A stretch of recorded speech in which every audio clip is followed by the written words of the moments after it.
I'd like to request Mr. Aftab Nabi, who is the eminent authority on the history of the Sindh police, to join us because Niaz Siddiqui Saab and Sharjeel aren't here. We would like him to join us on this panel. Thank you. I would request everyone to keep their mobile phones on silent. Or if you do have to have the ringtone, at least have a nice ringtone. Sir, ijazat to shuru kare? Thank you all for being here. This session is about the history of the Sindh police. And let me introduce myself. My name is Umar Shahid Hamid. I am a police officer and a writer.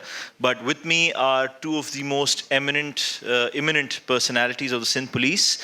Aftab Nabi Saab has served in virtually every capacity possible in this province, including twice as the Inspector General of the Sindh Police. And he is currently pursuing a master's, sir, at Cambridge University on the history, a PhD on the history of the Sindh Police. Saud Mirza Saab is an equally senior and eminent police officer who has served as the Karachi Police Chief, as the DG of the FIA, and is currently the curator of the Sindh Police Museum. So I'll start with Aftab Saab. So just to set the scene, the Sindh police first takes root soon after the Battle of Miani and after Charles Napier conquers Sindh. And the sort of place that he finds himself in is the tribal hinterland or border areas of the Indian subcontinent. And that's where we start our story about the history of the Sindh police. And over to Aftab Saab. Sir, aap. Sir, yahin se kar lein. Rahim. Thank you, Umar Saab. The history of Sindh police is directly connected to the conquest of Sindh, and the conquest of Sindh is connected with the Great Game. The Russian advance downwards, the British advance upwards towards Baluchistan, Afghanistan, etc. In that context, somewhere around 1843, February, and also March, Sir Charles Napier, who was then around 59 years old, but extremely ambitious, and so was Lord Ellenborough. Both of them were extremely ambitious without getting any approval from the government in London. They decided that Sindh should be conquered, and this was done by deliberately and repeatedly provoking the Talpus. The Talpus were not interested in a war. They didn't have a standing army, and they were prepared to concede on many points. Now, coming to the Sindh police then, as a requirement, especially for Napier, the conqueror of Sindh, the requirement was colonial consolidation. So the entire orientation, structure, bearing, deployment, everything virtually was oriented or designed towards that primary objective, colonial consolidation. At the Battle of Miani, Edward Charles Marston, a second lieutenant, had saved the life of Sir Charles Napier. After conquest, immediately after conquest, Major Brown was appointed as the Sindh police chief, and Lieutenant Marston was appointed as the chief of Karachi police. Most of the time, Major Brown was away from Karachi, and virtually Marston was handling the entire affairs. From day one, it was structured as a militarized police. All the serving officers then, at least from 1843 till around 1870, if not all, then a very large bulk of officers were serving army officers. Apart from them, the magistrates were also serving army officers. For example, in Karachi, the first magistrate was Preedy. You have a road by his name, Preedy. There's a road in Karachi on the name of Marston. Being a requirement of consolidation, Napier's priorities and directives to Marston and to Brown were that they had to select men who were tall, tough, aggressive, and fully prepared to obey the command that they received. The police was structured in several branches. One of which was the irregular cavalry. This irregular cavalry was not in Hyderabad or Karachi. It was in the rural areas. And in the rural areas, they were terrible as far as the masses were concerned, subduing them as per their requirements. In one incident alone between Shikarpur and Jacobabad, Colonel Mackenzie slaughtered 250 men who had come down to graze the sheep. There was a hue and cry. Everyone wanted an inquiry. But Sir Charles did not allow it. He said either they are lying or it's some motive.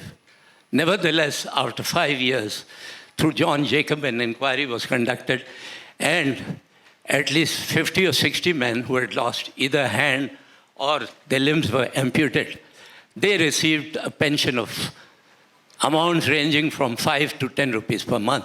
In those days, it was a sufficient amount. Apart from this, in the area, Larkana, Jacobabad then was the Upper Sindh frontier. And it was an area full of conflicts, mainly because prior to Napier, during the Talpur days, the border was not defined. Where the territory of the Kalat rulers ended and where the territory of the Talpur started. This was a gray area. And in this area, we found Domkis, Jakranis, Bhuktis, Maris being very important and playing a significant role,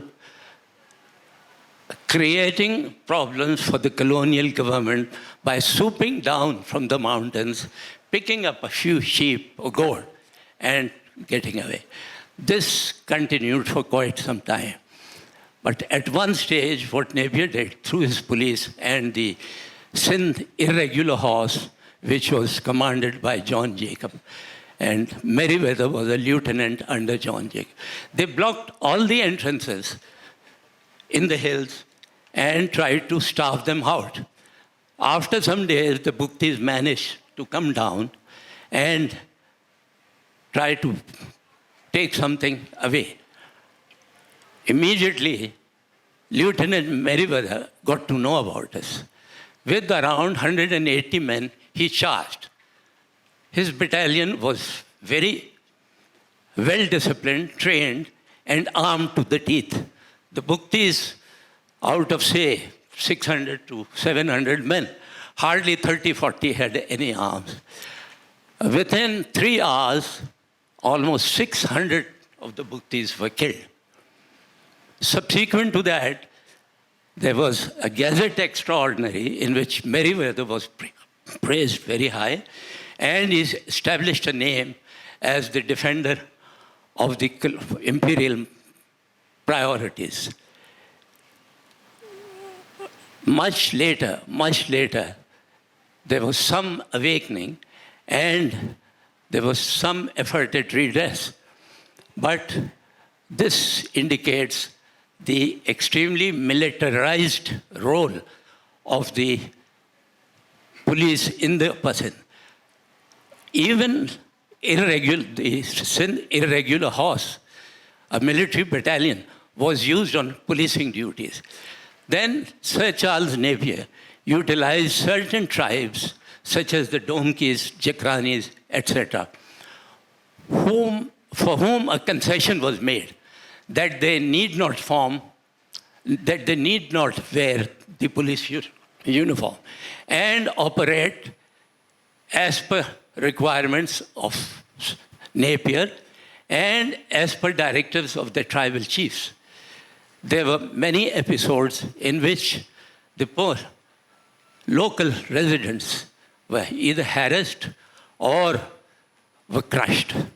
Similarly, a Lieutenant Fitzgerald, who was with Napier in the Battle of Miani, he was made in charge of the Sindh Camel Corps. The headquarters was based just around 20-25 miles north of Larkana.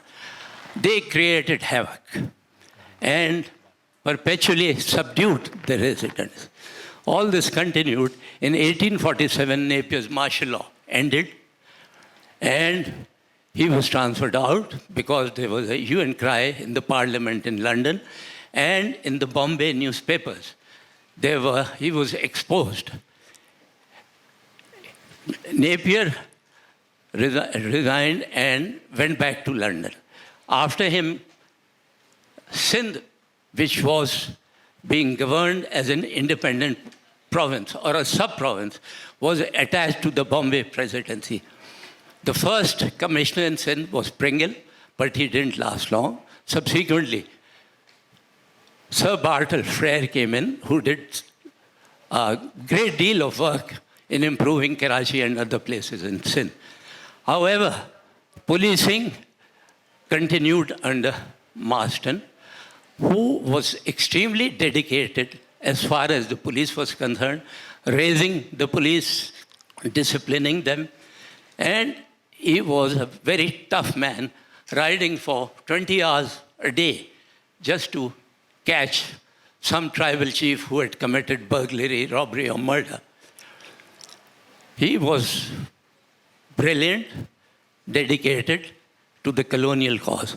Unfortunately, around 1857, when the revolt took place in the UP and certain areas of Punjab, there were some disturbances in Karachi, Hyderabad, and Shikarpur. It wasn't a revolt. They had planned to revolt, but it hadn't been implemented. Unfortunately, when the soldiers were about to be arrested, they escaped. And this is an unfortunate aspect. Marston hunted them down. Out of about 20, he shot 19. And the last man drowned in a canal. Between 1870 and almost 1895, the potency of the police was diluted, reduced, mainly because bulk of the officers who had a vested interest in ensuring the efficiency of the police, because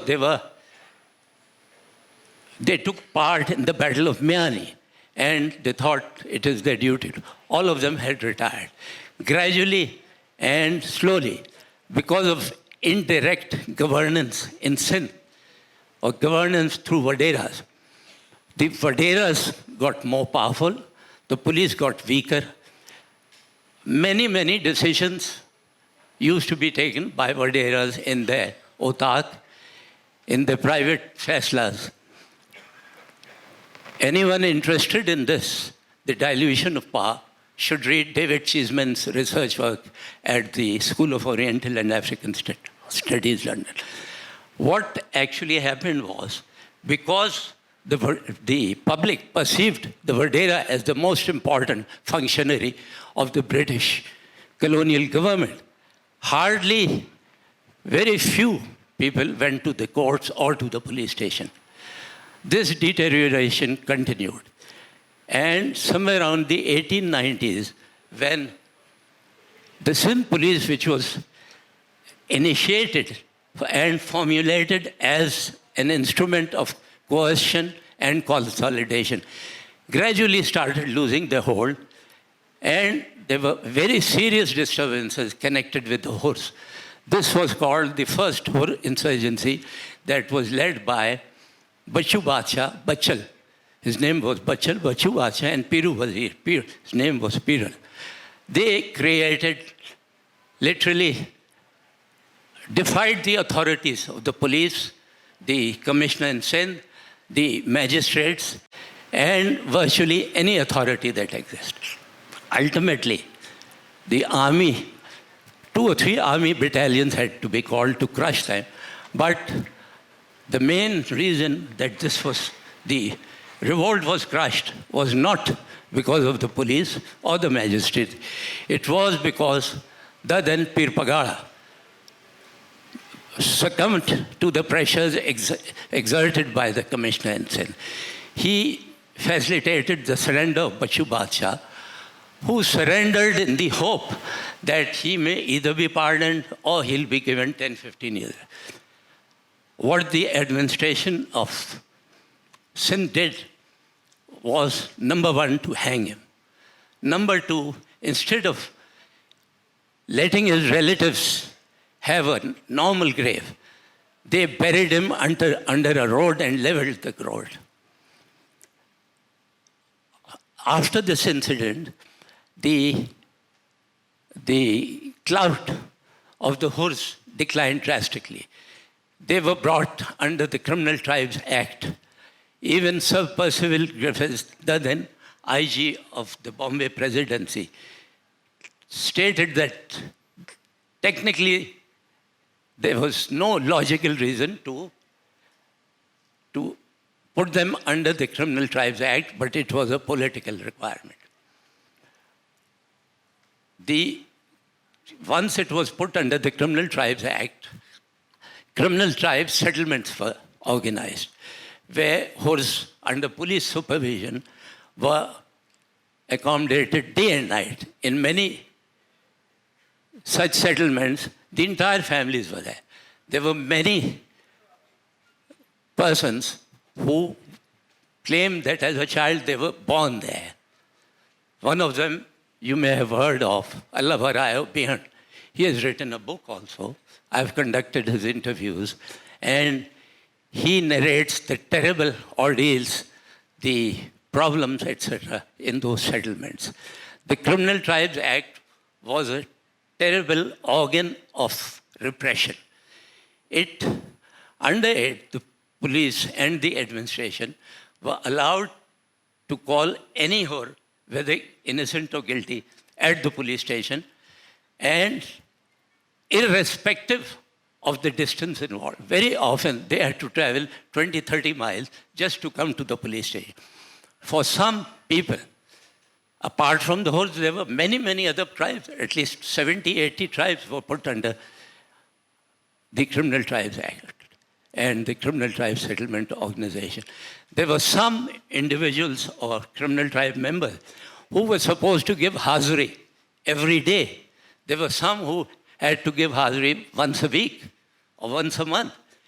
And those they considered violent, hardened types, they were sent outside Sindh. For a Sindhi then, living outside Sindh was the worst possible punishment they could ever imagine.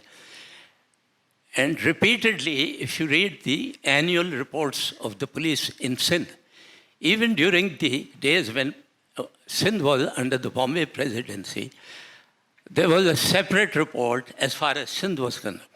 In all those reports, the district SPs and the district magistrates, all of them claim that crime has been reduced because of the severity of the Criminal Tribes Act and because of the conditionalities put on them. In those days, the law, as well as local and special laws, the fundamental basic law, the Indian Penal Code, was rigorously applied, and the local and special laws were equally applied with repression. All this continued till such time. During this period, crime control, a basic function of the police, was completely neglected. Between 1870 and almost 1930, a period of 60 years, cattle lifting was so endemic that there was no way that they could control them. All that the individual who lost his cattle had to do was to pay money to an agent who would arrange for the recovery.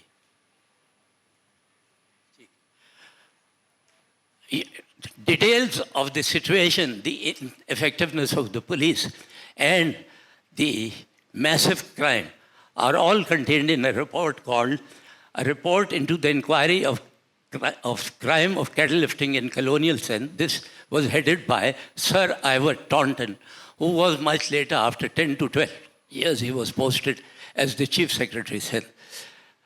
Subsequent to that, in the Manzilgarh riots, police turned out to be quite ineffective. Prior to that, and I have missed this point, in the 1935 riots in Karachi, I wonder how many people have in this auditorium have heard about those riots. 28 bullets were fired by the Royal Sussex Regiment Battalion, which was called from Malid, and 29 persons died. One bullet went through two of them.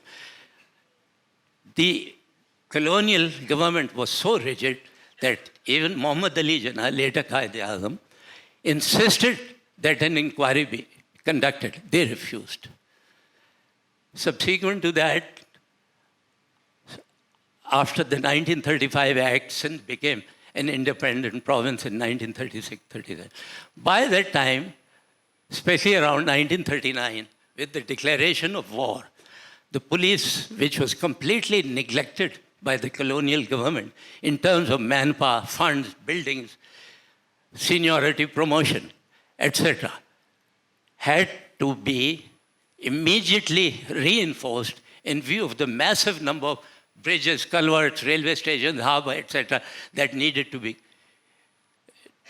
protected. But it was then too late. Between 1939 and 1945, the war period, police, such many changes took place in the police, not because of the government of Sindh, but because of the army. They needed to withdraw army from various places and send them to the war front. However, police was sanctioned, but they were untrained personnel, and they just lingered on. The second Hur insurgency came about only because the police was neglected. It became almost ineffective, and the Hurs, subsequent to the arrest of the Pir Pagala on 29th October 1941, they created havoc. At that time in Karachi, there was 10,000 Americans helping the British.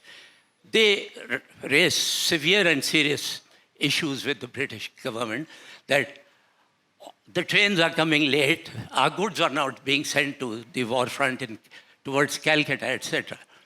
So once again, martial law was declared. This was the second martial law after Napier. From 1st of June 1942 to 31st May 1943. In that, 200 Hurs were hanged, and the Pir Pagala was hanged, almost 2,000 people, the Hurs were killed. However, police, despite the efforts of IGs, there were two very good IGs, Herapath and Arthur Walter Pride. Both of them tried their best to convince the government that the fundamental requirement is to strengthen the police if you're interested in maintaining law and order, preventing crime, etc. But like the Bombay government, the Sindh government had a terrible problem of funds. The paucity of funds was tremendous, and the Hur insurgency had cost the government a massive amount. There was retrenchment, there was reorganization, but police continued to be ineffective. And this system continued till 1947. Around 1952, the best thing that happened was that the Criminal Tribes Act was abolished.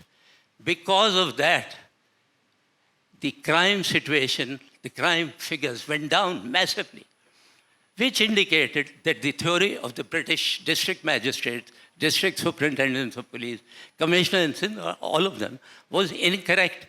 They had based their assumptions on the wrong criteria. And in the subsequent period, the police has been carrying on the same functions which they did in the pre-partition days, but in a much better manner. The unfortunate part is that most of us believe or think that the police of those days was far more efficient than the police of today. Corruption was much higher, inefficiency was rampant, and All this is available in some of the books written, and especially in the government paper. At this stage, I end. Thank you. Thank you, sir.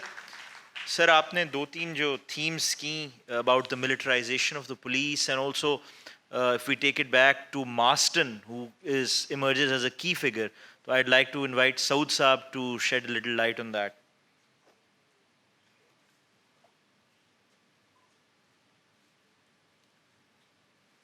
Bismillah ar-Rahman ar-Rahim. Ladies and gentlemen, you just heard a very, very scholarly lecture on the history of Sindh Police. For me, I feel that there are no facets of Sindh Police on which I can shine some light, but I'll just comment on a few things. First of all, I would start with that British, ever since they came into the Indian subcontinent, they came in 17th century, and ever since then they were obsessed by how to improve the policing. I'll not basically discuss what they did in the 17th century, but I'll start with the 18th century, that with the start of the advent of the 18th century, at least two committees, they were formed by the British, the East India Company,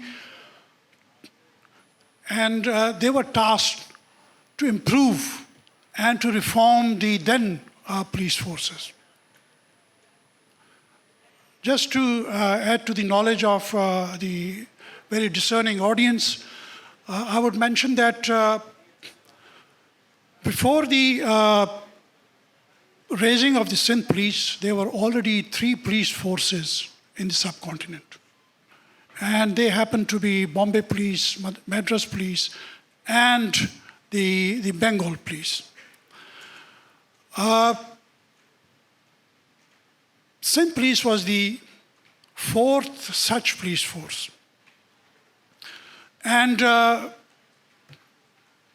what is the difference between the other 3 forces and the Sindh Police is that it happens to be the first modern police force in India, in Indian subcontinent.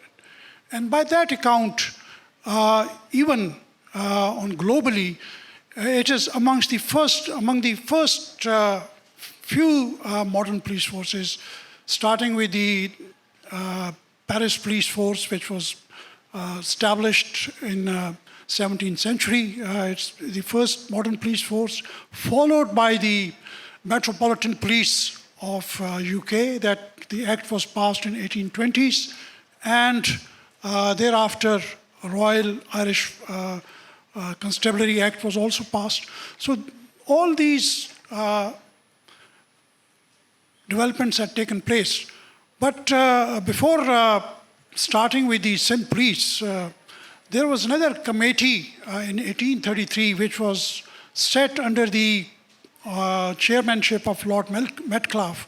And this committee was basically tasked that how to improve the image of the police force, how to stop them from torturing the riot, the people at large, and how to make it efficient. Although they deliberated on many facets, but there was a very, very important dissenting note written by Sir Frederick Halliday. And Sir Frederick Halliday mentioned in his dissenting note that the police at large in India was not efficient because of the fact that it's not commanded by its own officers. And in those days, it was commanded by, basically they were under the revenue officials, and the collectors, they didn't have much time to look into the interior economy or look into the efficiency of the police force. So that was, but the Metcalfe committee didn't really put these observations into implementation. In fact, thereafter, when the Sindh police was raised by Napier in 1843, he modeled the new police force on the Irish constabulary model, but he took a leaf out of Sir Frederick Halliday's dissenting note, in which he had mentioned very specifically that if you have to make the police efficient and effective, then it should be supervised by its own officers.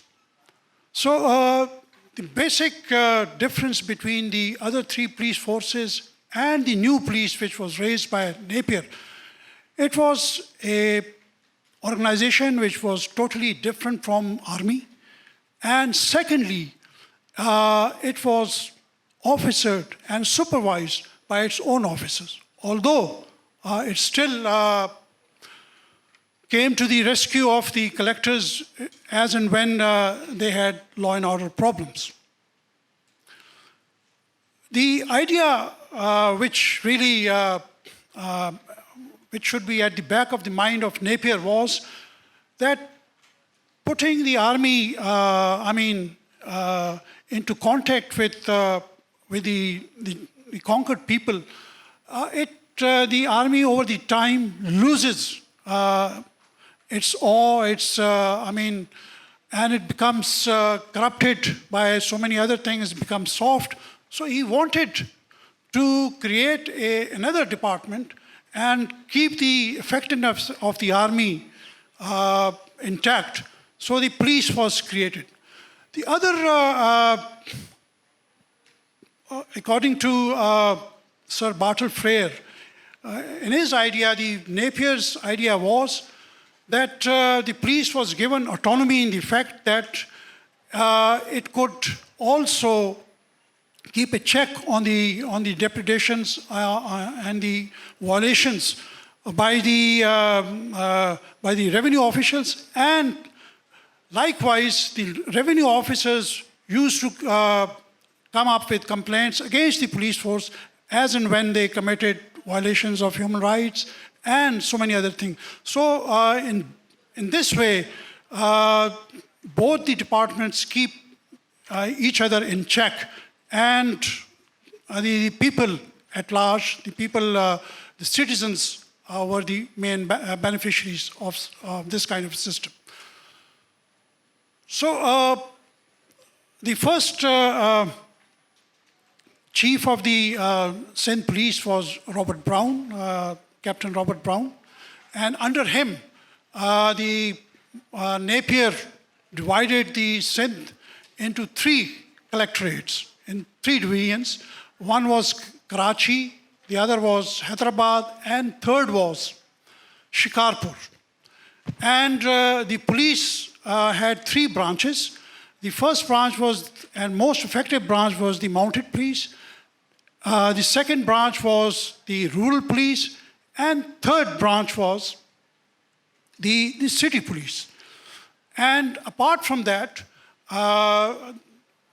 there were Barkandazis, they were part-time policemen, and the fourth branch, which the irregular police force, on which Aftab Sahab dilated quite at length. So these were the five branches in which the police was divided. Apart from these three divisions, there were two political superintendents. One in the upper Sindh frontier, which is now Jacobabad, and the second was in the Tharparkar. So in these political superintendents, they had police force, but these police forces were under the political superintendents, and they reported to him. And they were not under the supervision of the captain of police in Sindh. So this was the organization and nomenclature of the Sindh police in the earliest days. The task of police in those days mainly was watch and ward. crime prevention, patrolling, and one of the most important tasks which was given to them was to collect information, collect intelligence, and disseminate it timely to the hierarchy of the colonial authorities. So this was the major, I would say, task in which the Sindh police really was very accomplished, and most of the commissioners and the other academics which have written on the history of police, they have mentioned it very singularly.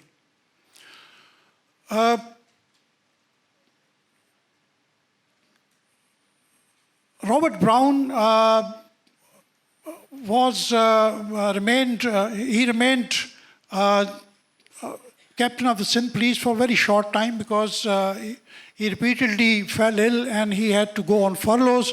So in between, from 1846 onwards, it was mostly Marston who was shouldering the responsibilities of the captain of police. He had few other two officers. One, Nellore, Lieutenant Nellore, was in Hyderabad, and an equally dashing officer, Mr. Younghusband, was in Shikarpur. In those days, police were given very vast powers by Napier, and in fact, so much powers that they could arrest even army personnel in the cantonments if they were found violating any law. And in one such instance, Mr. Younghusband, he arrested 3 army personnel of the Army Service Corps, and also tried them and also lashed them, and on which the army authorities took up the matter with the Commissioner of Sindh, but Commissioner of Sindh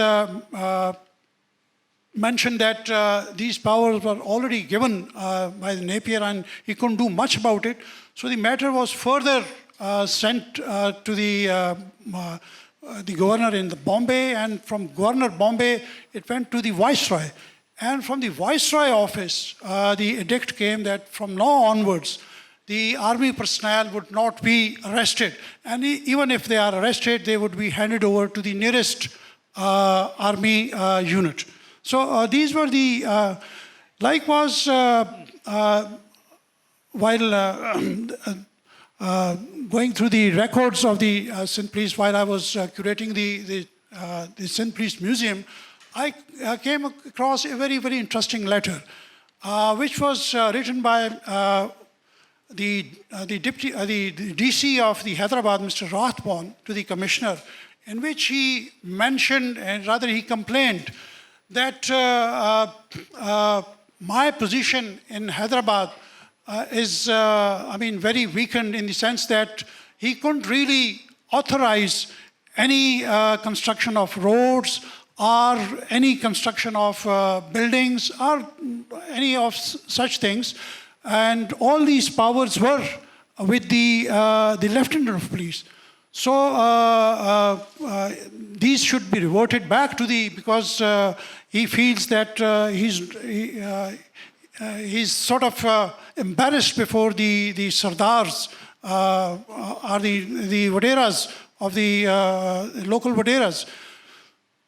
So in response to this letter, the commissioner wrote that these powers have been given by Napier and he can't do much about it.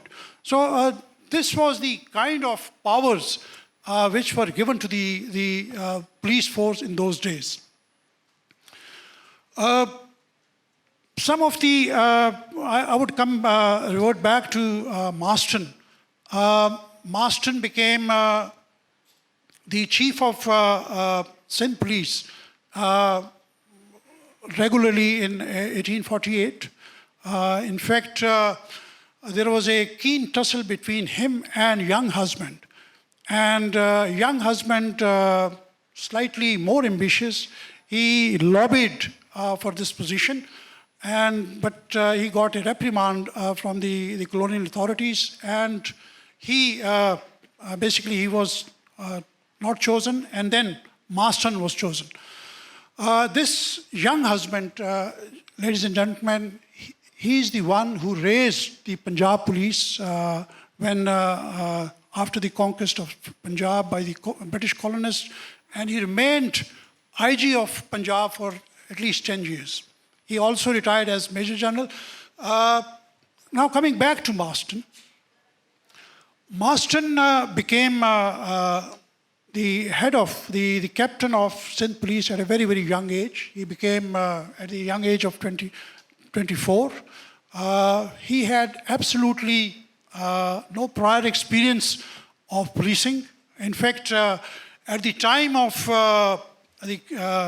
after the Miani battle, when there was a big darbar was held up and which was presided and chaired by Napier, a lot of young officers wanted to grab some of the lucrative postings as collectors and some other such vacancies. And Marston went over, and since as Aftab Saab mentioned that he was already in the notice of Napier because he saved his life in the Battle of Miani when he was assaulted by three Baluchis, and he killed 3 of them. And as a reward of this deed, Napier, in fact, presented 2 swords to Napier, to Marston.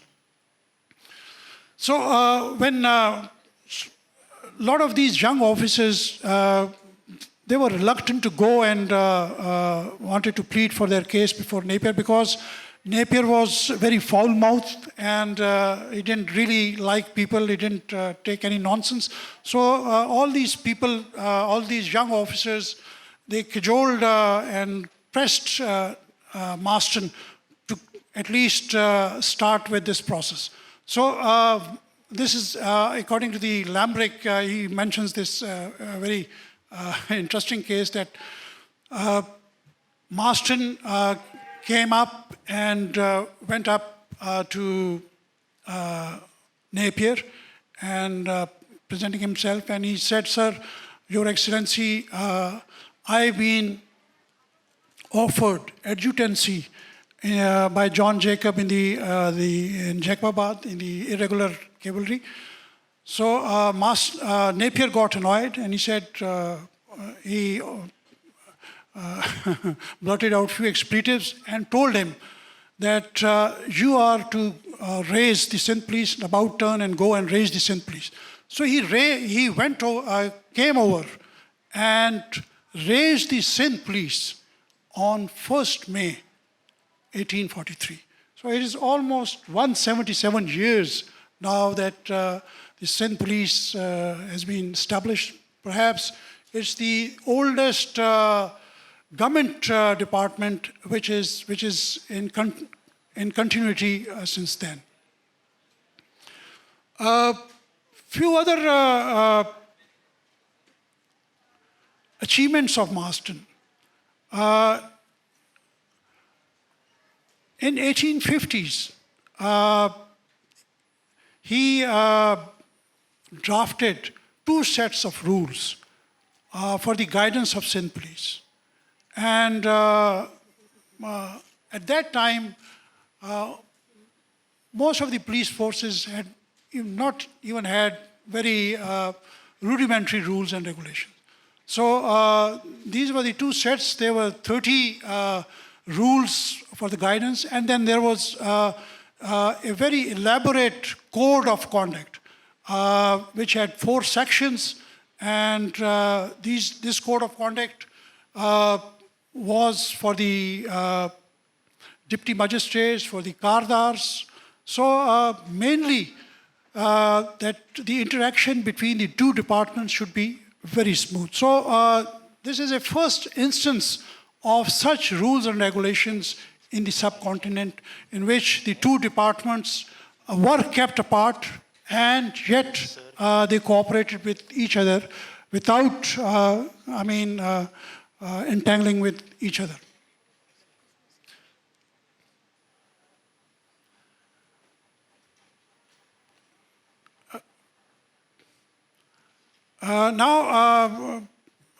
After the first police commission that was set up in the wake of 1857 rebellion, a lot of changes were brought into the structure of police. First of all, that police was given under the tutelage of the deputy commissioner, the collector. Its autonomy was almost very curtailed. Secondly, all the local ranks, because a lot of the ranks were like in the police, in the mounted police. The senior most officer used to be Saldar Major, and he had then Subedar Major, and Subedar and Havaldars and Naiks, and all these ranks were changed, and instead of them, new British ranks were introduced, like Superintendent of Police. The other was the next rank was the Inspector. Then there was Chief Constable, Head Constable, Sawars, and Dafadars, and Privates. These were the new ranks. And apart from that, lot of curtailment in the manpower of the Sindh police was taken up. According to the records, at least 1,400 people were curtailed because there was a new formula which was basically implemented in the wake of the police commission.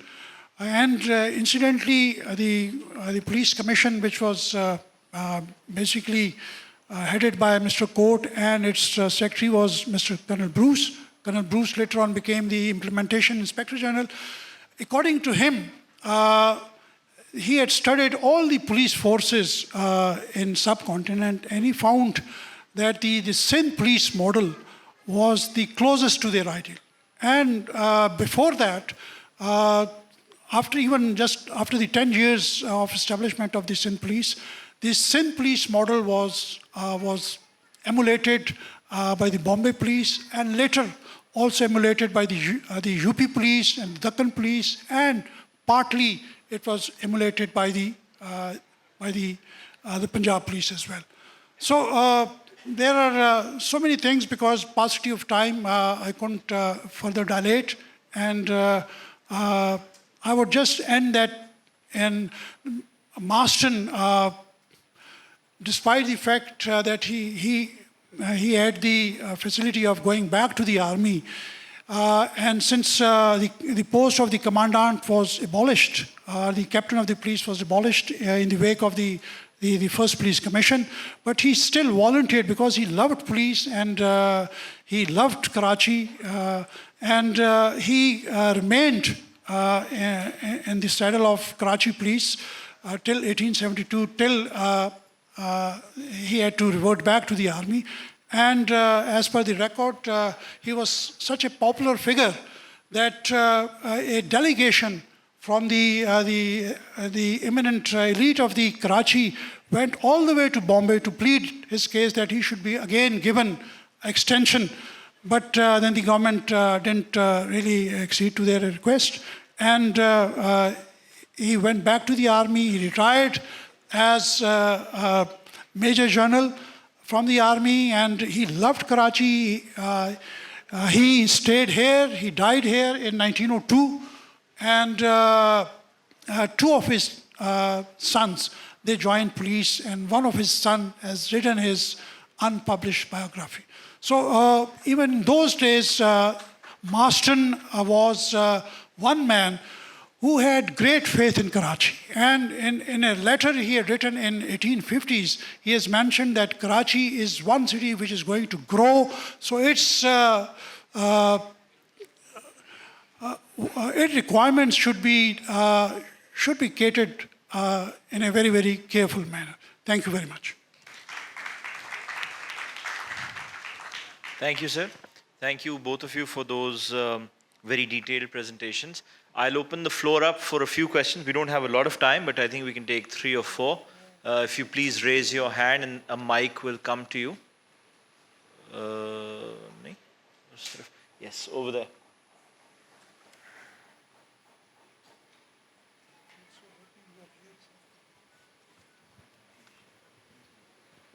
Can we talk about contemporary history of police in Sindh?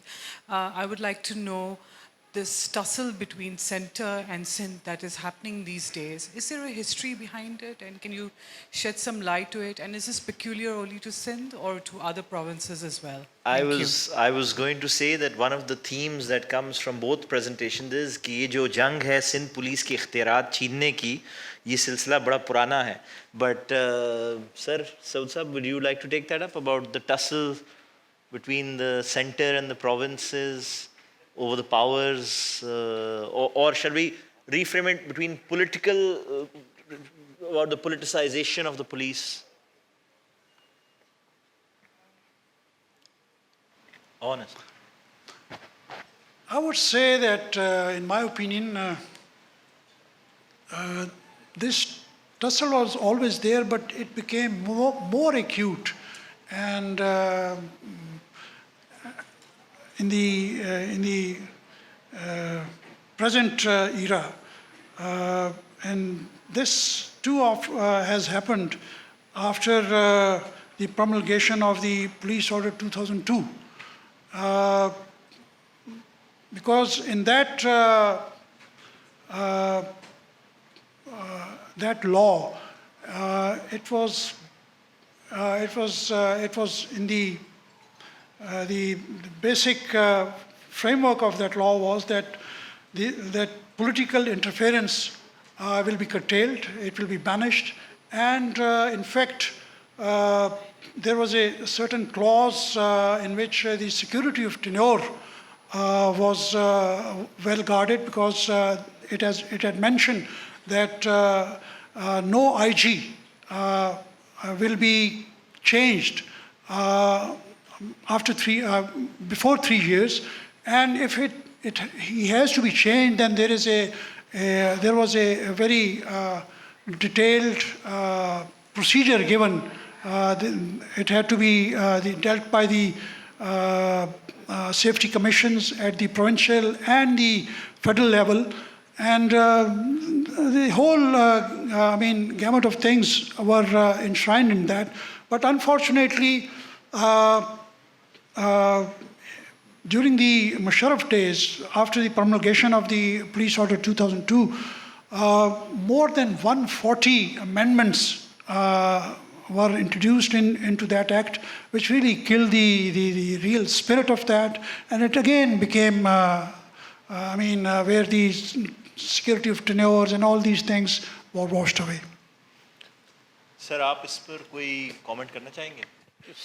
This I whole didn't issue of hear it politicization. properly. Can you repeat the question? Sir, it's about the increasing politicization, और ये जो tussle बन जाती है police के अंदर over who controls the police, इस पर.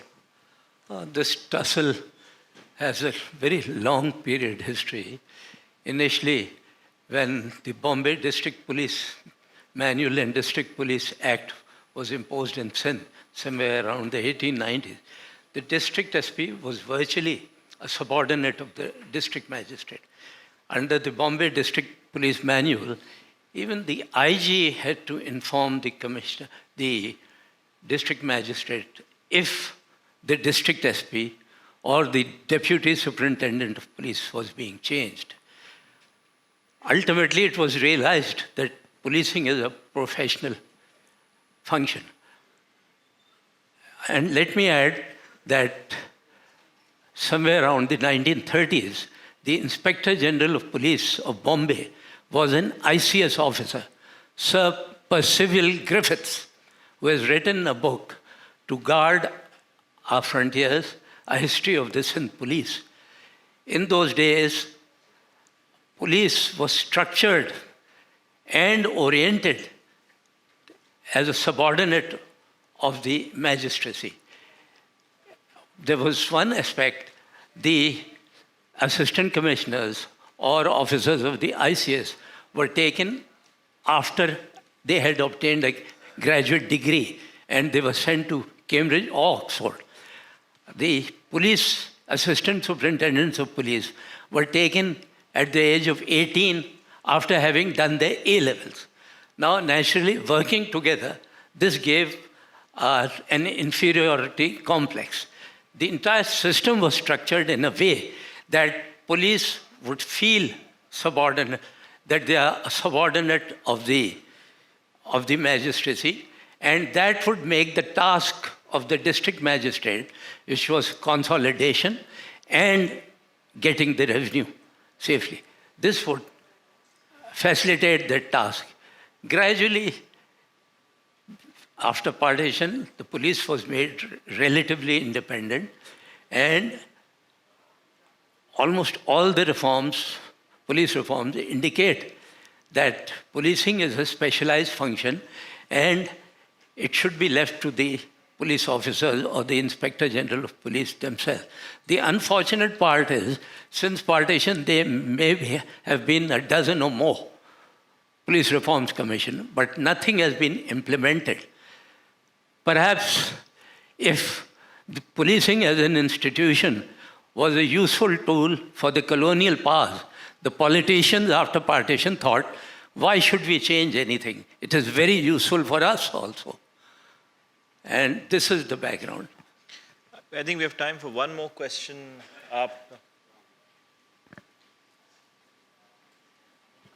अस्सलाम वालेकुम, मेरा नाम आमिर अली है और overall it was a very informative session.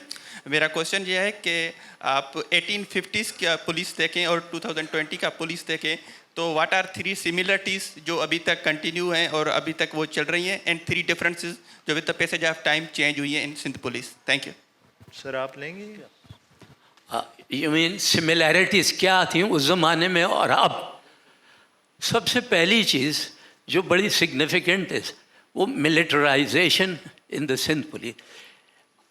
अगर आप स्टडी करें सिंध पुलिस की हिस्ट्री एंड कंपेयर इट और study it in conjunction with policing the British Empire, और वो अफ्रीका, इंडिया, सब Indian subcontinent, far east, तो आप ये नोटिस करेंगे कि सबसे ज़्यादा कॉमन चीज़ थी रॉयल आयरिश कॉन्स्टेबुलरी मॉडल की इंडक्शन, उनकी ट्रेनिंग. अफ्रीकन पुलिस ज़्यादातर कंट्रीज़ के वो जाते थे फिनिक्स डेपो में, जहाँ नॉर्दर्न आयरलैंड में, जहाँ रॉयल आयरिश कॉन्स्टेबुलरी की ट्रेनिंग. इसकी वजह से मिलिटेंसी बहुत आ गई थी पुलिस में, एग्रेसिवनेस, कन्फ्रंटेशन पॉलिसी, और सिंध में भी ये एस्पेक्ट बहुत ज़्यादा थी मिलिटराइज. ख़ास तौर पे almost everywhere in the British Empire at the time of decolonization, there was a gradual shift from militarization in the police to civil policing. Sindh में उसका ऑपोजिट था, एंड रीज़न था कि जब हुर इंसर्जेंसी हुई और कंट्रोल नहीं हो पाया, they did not want to depend on the military, so they created a militarized police unit called the Sindh Police Rifles, which was as effective as military. And this gave rise to militancy.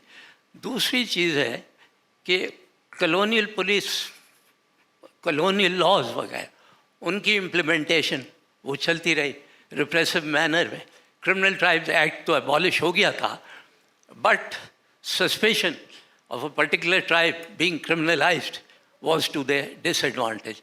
Corruption उस ज़माने में pre partition days में बहुत ज़्यादा थी police. और ये अगर आप मेमोइर्स पढ़ें, ज़्यादातर ब्रिटिश ऑफिसर्स ने, लैम्ब्रिक, एसिडनी, रिडले है, Edward Harlan Holt, Bernard and many many other, सब ने अपने मेमोइर्स छोड़े और उसमें यही कंप्लेन किया है अबाउट करप्शन कि वो ज़्यादा है. ये 2 एस्पेक्ट्स होंगे. तीसरी एस्पेक्ट وہ وہی تھی کہ کامن مین کے لیے پولیس کا رول بالکل ڈفرینٹ تھا. For the rich the landed, ان کے لیے پولیس کا رول بڑا یوزفل تھا. یہ ہے.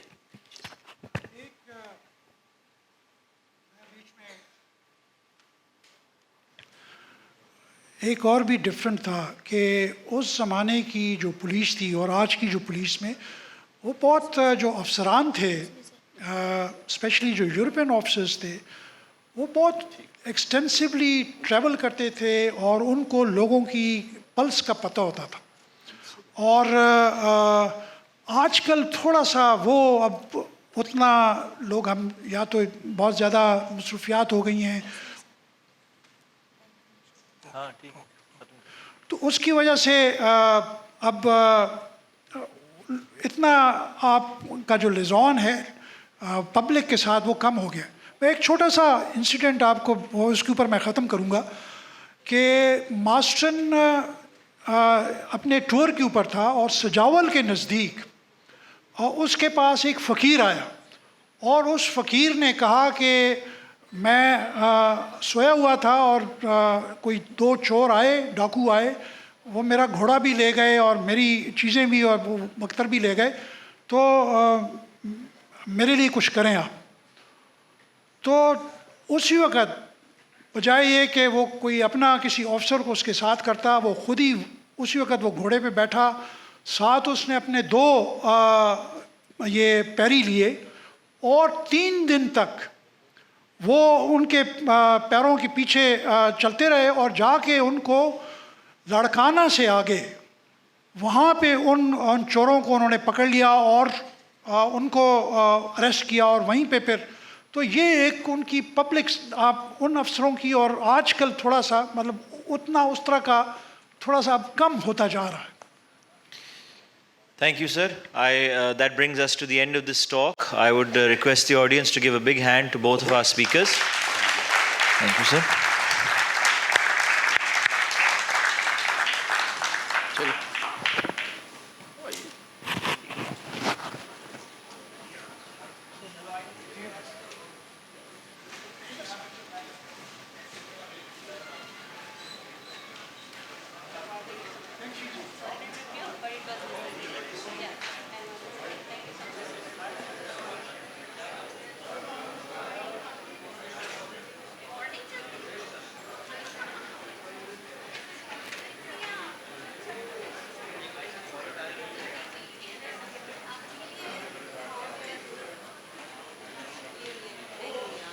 کیا کریں گے ابھی؟ اوبیسلی 6 لوگ ہیں.